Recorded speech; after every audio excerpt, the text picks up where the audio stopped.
this video, I will show you how to take force data for force curves reconstruction with the Cypher machine from Asylum research. I am assuming you are familiar with this system.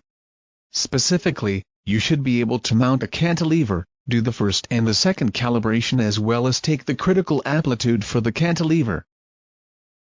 Watch our previous videos on these topics. So let us start taking data for force reconstruction. To do this, I will be using a method called smooth transition method. Basically what you have to do in this method is to select a large free amplitude for the cantilever tip so that it has enough kinetic energy to avoid it trapping on the surface of the sample. Selecting large free amplitude will also make it possible to access all the distances on the surface of the sample. So all you need to do is to use 3 to 4 times the critical amplitude. I already covered this topic in an earlier video. But for completeness, I will cursorily go through the process. Specifically, I want to show you some tricks that preserve your tip when finding the critical amplitude. So for this demonstration, I have completed the second calibration and am about to find the critical amplitude. I take a single force. From this curve, you can see that the amplitude decreases and the phase angle are in the attractive regime throughout. So I keep increasing the free amplitude till I get the best stability.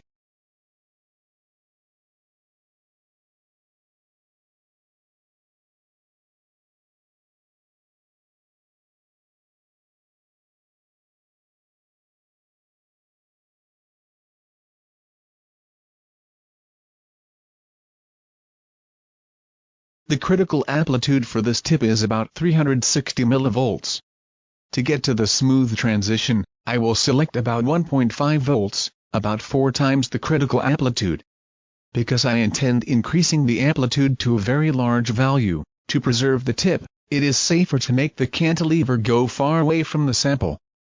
I do that by increasing the force distance first. For this demonstration, I increased it to 200 nanometers. And click the single force with this new value.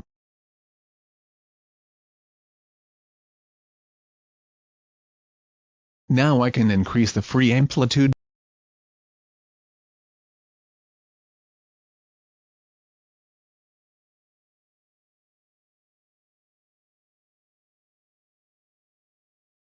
Before pressing the single force.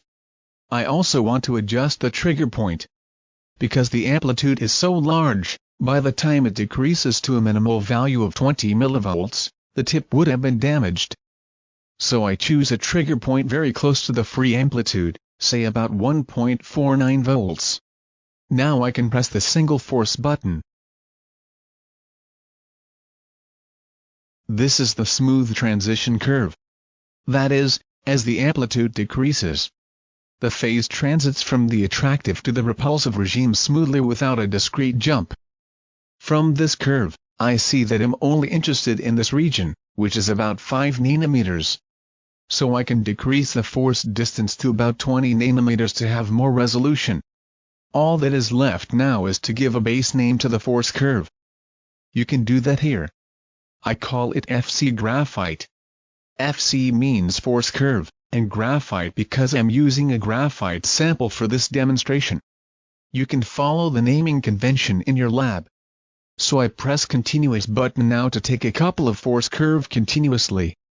Note that the data is being acquired at about 1 Hz and a velocity of 36 nanometers per second. I suggest around these values of parameters. Increasing the scan rate will give fewer points for the force reconstruction.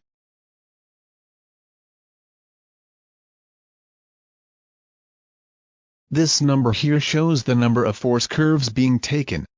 About 30 data points will be sufficient for the force reconstruction. So I click the Stop Force button. You can view all the data points in the Master Force panel. You can find it under AFM Analysis. Select your choice directory to save the data by going to the Path tab here, then select Browse. Knowing this path will be useful for collecting the data later for the force reconstruction. In the next video, I will show you how to acquire data for force map reconstruction.